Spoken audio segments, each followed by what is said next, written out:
Hi guys, Lindsay here from Simply September.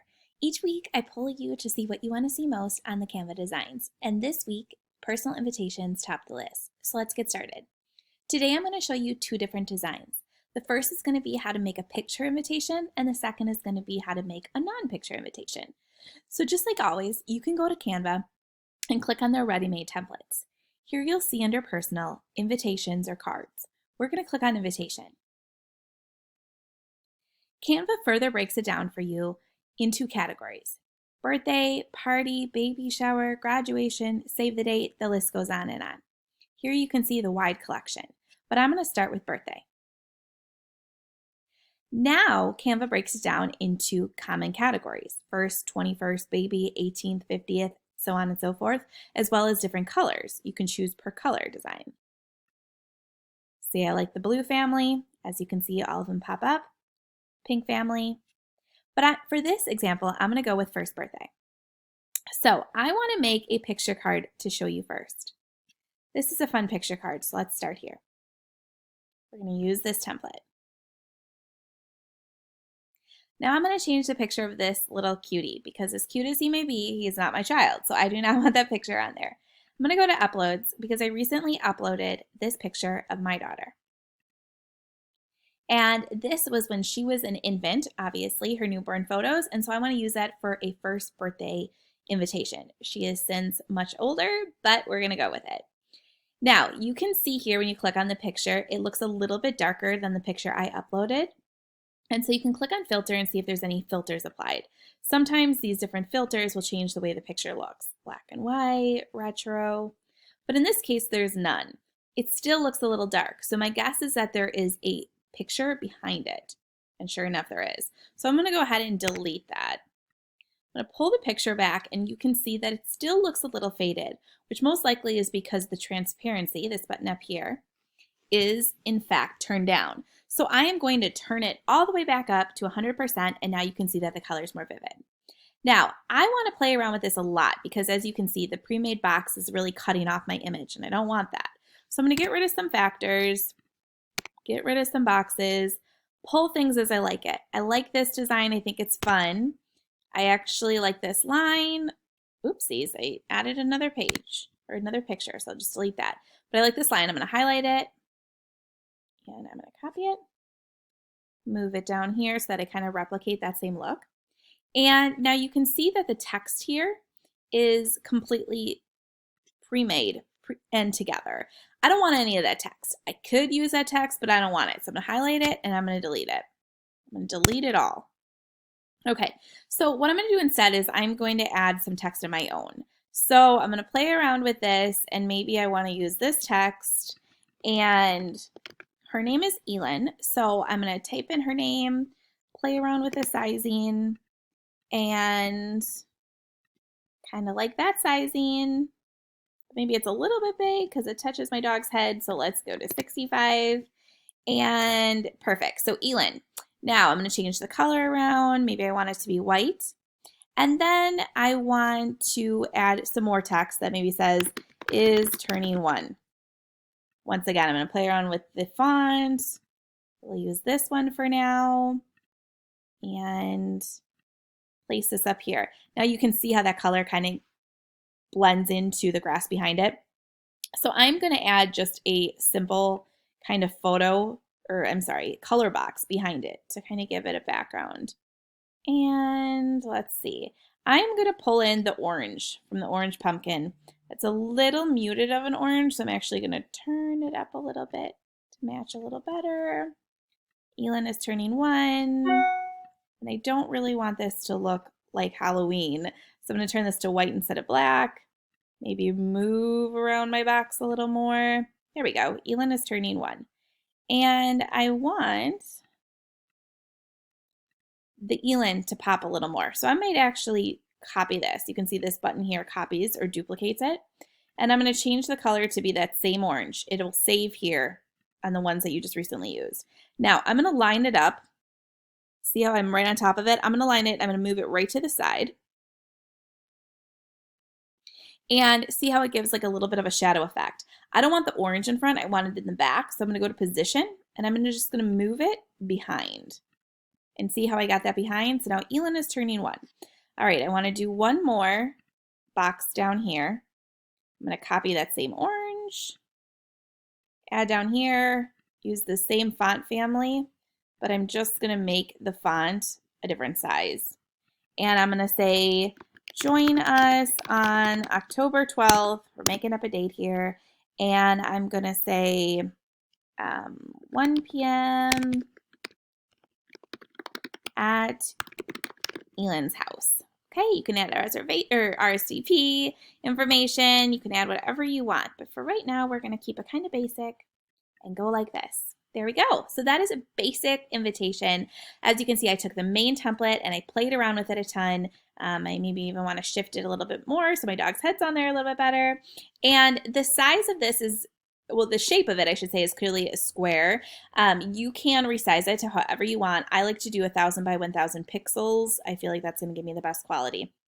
So then when it is time to download, you can download one of 2 ways. So the first way that I'm going to show you is a digital invitation. And the second invitation I'm going to show you is more of a, I'm going to print it and mail it out invitation. So I'm going to hit download. You can do it as a PNG file or a JPEG file. I recommend sharing it as a photo when you email it. I feel like the quality is best. A PNG file is going to have the higher quality as it shows you here, but it's also going to be a larger file. So sometimes that's harder to go through the emails. It might get stuck in junk more. It may never get delivered. So when I do email or electronic invitations, I tend to do JPEG. Still turn the quality all the way up and then hit download. So you can see that it's downloading here. All set.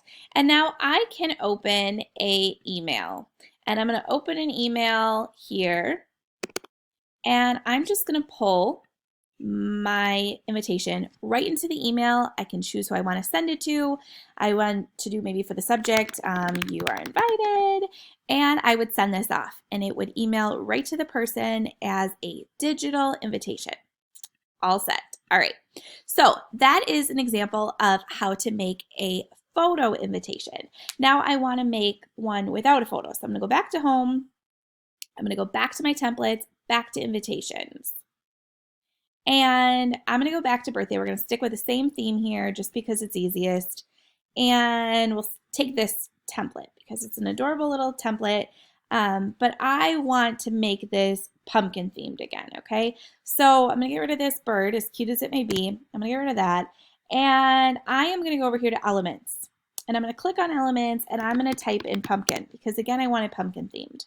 And this first one that popped up is a very cute pumpkin. I'm going to maybe put it right there. It's kind of fun. And what other pumpkins do they have for me? I don't want Halloween, so I'm going to stay away from that. I want it to be solely about birthday, a fall birthday. Let's see. I'm going to keep looking. What do I want? Maybe I want pumpkins, plural. Okay, so when I type in pumpkins, I get this fun background, which looks quite busy, and it is, but I'm going to show you something fun. You can layer it. So I stretched it out, and I put it right kind of in the middle of my document here.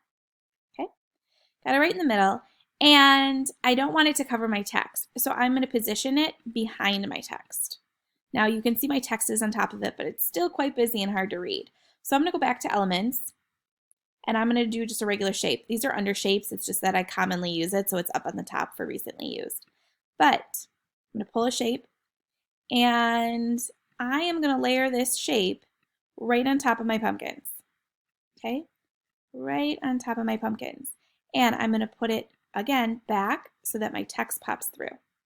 Okay? So now I see that my text is a little small. Maybe that I'll move this to make this a little bit bigger. And that allows me to make this box a little bigger. And so, like I said before, it's a lot of playing around, but you have so many options with Canva that you can play around forever. All right, so now I want to maybe make this a little transparent so that I can see the pumpkins behind it. You can play with the transparency. That's still way too much. I can't see the text.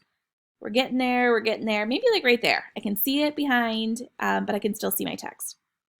All right, I like that you're invited. I think it's perfect, but I maybe want to make a flare to it, so I'm going to duplicate it again, and I'm going to add a color to it.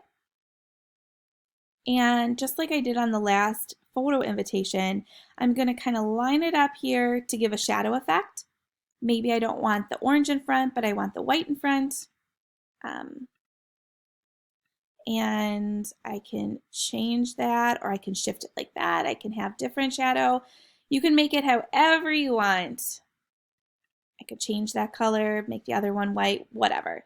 But I'm noticing when I do that, that this seems a little faded. So I'm going to change the color of this and maybe do black, but now it looks a little Halloween. So let's make it pink. And the main template was Elaine, which is close, but her name is Elin. So Elin's first birthday, and I'm maybe going to change this to October 12th, and I think I said it was 1 p.m. This is a random address, obviously. Maybe I don't need an RSVP, just letting anyone come. These elements I want to move around. So maybe I want to move the squiggly line down, but you can see when I move it, the whole thing moves. It's because they're grouped together. So highlight it and click ungroup. And now that'll let me move it around. And I'm going to shift the color so that it's pink and it kind of matches that. It still looks a little bit hard to read to me, so I'm going to turn up the transparency a little bit. Maybe I want to add a border, which I can do. I'm back under elements. Click a border. Maybe I want to add a gold border. Kind of highlight where I have this. Let me shift this over a touch. And kind of highlighting my square just to make it look a touch more finished. Playing around with this. You're invited. Elin's first birthday. Perfect. We're done. So what I would do next is, and again, maybe, I kind of play around with so much of this. Ooh, that pink's a little harsh. We'll go back to this. But you can just play around with whatever you want.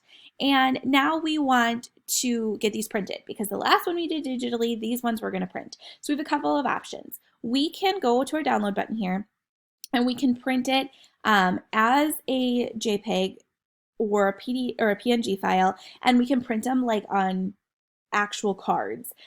This is a square card. I could have changed it however I wanted, but I made it square, and I actually just want this to be on like matted cardstock, not on photo paper. So in order to do that, I'm going to do a PDF. And you can do PDF standard or PDF print. I recommend PDF print for this because it's the higher of the quality. And so what I can do is go ahead, PDF print, and I'm going to download it. And you'll see it come up here. There is my invitation. And so I could send this to like the UPS store. I could send this anywhere to be printed. I could do multiple per page, cut them out, put them in an envelope, and mail them off. The other option that Canva offers is that you can actually print your cards right here. So this button, print cards, and it'll let you choose your type of paper, standard, premium, deluxe paper. It'll let you choose your finish, matte, glass, or uncoated, your number of copies. You can include envelopes, and then you just have them printed for you. They'll mail them right to you, and the quality is actually quite good. So it makes the process so easy. All right, you guys, that is the second way that you can make an invitation using Canva. If you liked today's video, I would love it if you would hit the subscribe video so that you can be notified when I make more videos every week. And I hope that you have a wonderful day.